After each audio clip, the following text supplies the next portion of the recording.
kulanti wacan oo wanaagsan daawadayaal halkani waa janalkeena runta wararka qodobada warkeena aad ku daawan doontaan waxaa kamid noqon doona qaar kamid ah culimada Soomaaliyeed oo ka hadlay dhibaatooyinka ka jira gudaha magaalada Muqdisho xildhibaano ka tirsan baarlamaanka Soomaaliya oo wali eedeemo u jeedinaya Mahdi Maxamed Guuleed Qadar iyo Mahdi Guuleed iyo Ra'iisul Wasaare Roble oo khilaaf xoogan markan ka dhex bilowday sababta khilaafka uga dhex bilowday maxay tahay khilaafka Farmaajo iyo Roble halkeebuu ku dambeeyaa iyo wararkii ugu dambeeyay ee doorashooyinka iyo madaxda maamul goboleedyada eedeemaha loo jeedinayo ayaan daawadayaal warkeena idinku soo gudbin doona haddaba daawada haddii aad janaalkeena runta ku cusub tahay subscribe noo saar janaalka wararkeena like iyo share iyo comment-ga noogu dadaala aan ku bilaawo qodobka ugu horeeya waxaa la gudagalayaa xilliga doorashada Soomaaliya dhammaanba maamul goboleedyada ayaa diyaar garow xoogan uu ka muuqanayaa iyadoo hadda ay madaxda maamul goboleedyadu ay si weyn ugu diyaar garoowayaan inay doorashada ay waqtigeeda ay ku soo gabagabeeyaan maadaama caqabada ugu weyn ee waqtiga kan ay ka baqdin qabaan ay tahay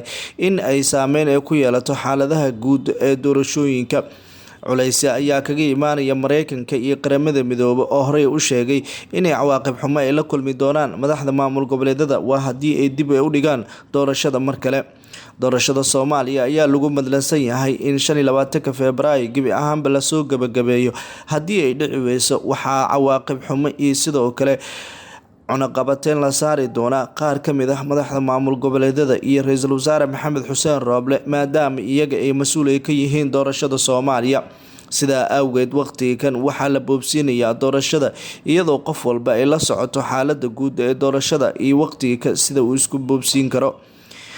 go'aamada ay soo saarayaan madaxda maamul goboleedyada ayaa dhammaanba waxay yihiin kuwa si weyn waqtiga kan loogu riyaaqayo inkastoo boobka kuraasta qaar la sheegay haddii ay dhacdo in ay dhibaato weyn ay dhalan karto madaxweynaha maamulka Galmudug Axmed Cabdi Kaariye Qoorqoor madaxweynaha maamulka Hirshabelle Cali Guudlaaw Xuseen madaxweynaha Koonfur Galbeed Cabdicasiis Maxamed Xasan Laftigareen dhammaantood waxaa lagu eedeynayaa inay u xaglinayaan dhanka filla Soomaaliya haddii taasi ay dhacdo in filla Soomaaliya ay toos uga xagliyaan waxaa dhici karto dhibaato doorasho iyo xaalado adag oo waqtiga dalka uu geli karo haddii dalka uu sidaan sii ahaado waxaa dalka uu noqon doonaa mid dagaal cagaha la gala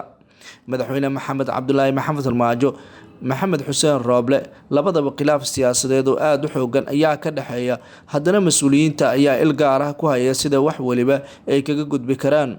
balse lama oga go'aamada iyo sidoo kale mas'uuliyiinta waxyaabaha talaabooyinka adag ay qaadi karaan walow ilaa warar hoose aan helnay ay noo xaqiijinayaan in hogaamiyaasha Puntland iyo Jubbaland wali go'aankooda ay ku taagan yihiin isla markaana dagaal cad ay la geli doonaan kooxda Farmaajo taabacsan General Axuud ayaa mar kale waxa uu sheegay in maamulka Hirshabelle uu diyaar u yahay inuu talaabooyin wanaagsan oo dhanka horumarka ah uu sameeyo Maxamed Cabdullaahi Maxamed Farmaajo ayaa General Biixi u diray magaalada Beledweyne ee xarunta gobolka Hiiraan si waxa uu doono halkaasi ay kaga dhacaan Farmaajo Biixi oo aan ahayn wasiirka arrimaha gudaha Soomaaliya ayaa waqtigan waxa uu muuqanayaa in uu qayb uu ka noqonayo xalinta khilaafaadka ka taagan qaybo kamid ah Hirshabelle Biixi ayaa waxaa la sheegay inuu si gooni ah ugu shaqeynayo Maxamed Cabdullaahi Maxamed Farmaajo iyo Biixi ayaa waxa ay rajadooda ay tahay in ay mar walba ay guuleystaan isla markaana ay gibi ahaanba ay ku adkeeyaan madaxweynaha maamulka Hirshabelle doorashooyinka filla Soomaaliya ayaa waxay wadaa qorshayaal aad u waaweyn oo ah in ay gibi ahaanba ka taqlusiiso kooxaha sida weyn uga soo horjeeda madaxweyne Maxamed Cabdullaahi Maxamed Farmaajo ayaa markii uu u diray magaalada Beledweyne taliyaha ciidamada lugta Biixi ayaa waxa ay u muuqanaysaa in wili siyaasadda Farmaajo aysan isbedelin isla markaana go'aamadiisa wili ay adag yihiin go'aamada Farmaajo iyo caqabadaha bulshada reer Hirshabelle ayaa noqon kara in mar kale dagaal uu ka dhaco magaalooyinka waaweyn ee gobolka Shabeellada Dhexe iyo Hiiraan haddii xaalku sidaan sii ahaado Hirshabelle ayaa dagaal geli doonto dhibaatana waa ka dhici doonta halkaasi sidaa waxaa yiri mid kamid ah siyaasiyiinta ka soo jeeda deegaanada maamulka Hirshabelle Mahdi Maxamed Guuleed Qadar ayaa eedan u jeedinaya Ra'iisul Wasaare Maxamed Xuseen Roble ra-iisul wasaaraha dalka ayaa eedeemo kala duwan waqtigii kan kala kulmaya Mahdi Maxamed Guuleed Qadar isagoona taasi uu ku eedeynayay in waqtigii kan xaadirka ra-iisul wasaare Maxamed Xuseen Roble uu gibi ahaanba uu la wareego doorashada qeybaheeda kala duwan ee xildhibaanada gobolada waqooyi ayaa waxaa la sheegay in ra-iisul wasaare Maxamed Xuseen Roble uu gibi ahaanba uu doonayay inuu la wareego taasina waxay ka dhigan tahay in mar walba isbedelada dhanka doorashooyinka isaga gacantiisa ay gasho sidoo kale dhanka kale wararka ayaan helayna ayaa waxay sheegayaan in Mahdi Maxamed Guuleed Qadar uu doonayo in dacwada rasmi ah uu ka gudbiyo ra-iisul wasaare Maxamed Xuseen Roble maadaama horey tartan xoogan ay u soo galeen Mahdi Maxamed Guuleed iyo Cabdi Xaanshe Cabdulaahi iyo ra-iisul wasaare ku-xigeenka dalka Mahdi Maxamed Guuleed Qadar ayaa waxay kala hogaamiyeen laba garab iyadoona Cabdi Xaanshe uu ku soo baxay aqalka sare inkastoo Mahdi Maxamed Guuleed Qadar uu isna si gaar ah uu garab kaga helayay fila Soomaaliya gaar ahaan madaxweyne Farmaajo waxaana ugu dambeyn u suurgashay Mahdi Guuleed inuu ku guuleysto kursigiisa xildhibaan inkastoo kursigaasi uu ka boobay xildhibaan Xuseen Carab Ciise haddana waxaa jira caqabada adag oo waqtiga kan ka dhex taagan qaybo ka mid ah hanaan siyaasadeedka iyo sida ay wax waliba ay ku soconayaan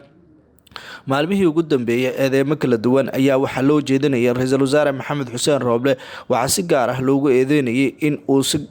uu u boobayo kuraasta gobolada waqooyi Mahdi Maxamed Guuleedna waxa uu ka mid yahay xildhibaanada ka soo horjeeda ra-iisul wasaare Roble waxa uu waqtiga kan uu wado Cabdi Xaanshe Cabdulaahi ayaa geesta kale waxa uu tilmaamay inuu taageersan yahay ra-iisul wasaare Maxamed Xuseen Roble markastana uu si cad u taageerayo cid kasta oo ka soo horjeedana ay tahay mid been abuur wada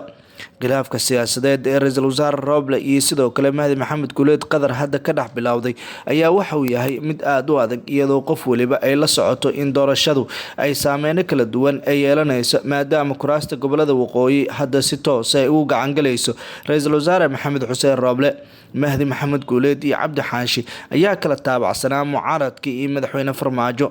lama oga hadda halka uu ku sugan yahay Mahdi Maxamed Guuleed Qadar halka Cabdi Xaanshe Cabdulaahi uu ku sugan yahay magaalada tani caasimada Muqdisho kulamo siyaasadeedna uu ka wado ra-iisul wasaare Roble ayaana qorshayaashiisa ugu waaweyn waxay yihiin inuu gebi ahaanba uu ka taqlusiyo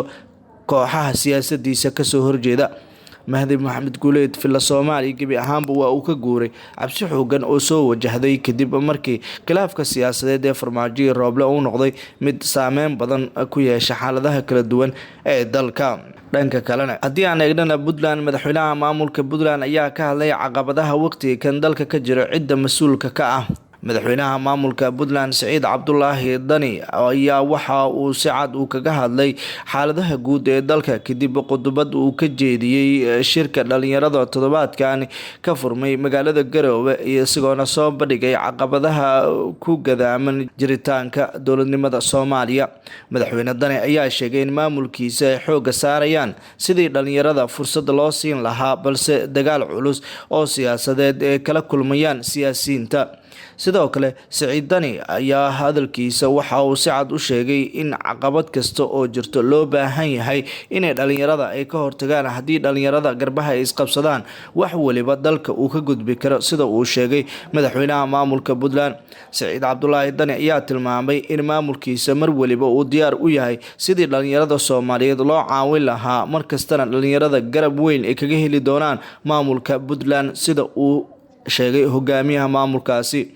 madaxweynaha maamulka Puntland ayaa tilmaamay in go'aan kasta oo la qaadanayo uu noqonayo mid si gooni ah loogu taageerayo dhalinyarada Soomaaliyeed guud ahaan daawadayaal warkii oo aad ka daawanayseen janaalkeena runta wararka saaxiibada aan jecelnahay waa naga inta hadaba daawada haddii aad janaalkeena ku cusub tahay subscribe noo saar janaalka wararkeena like iyo share iyo commentiga noogu dadaala waadna ku mahadsantihiin sida wacan aad wararkeena ula socotaan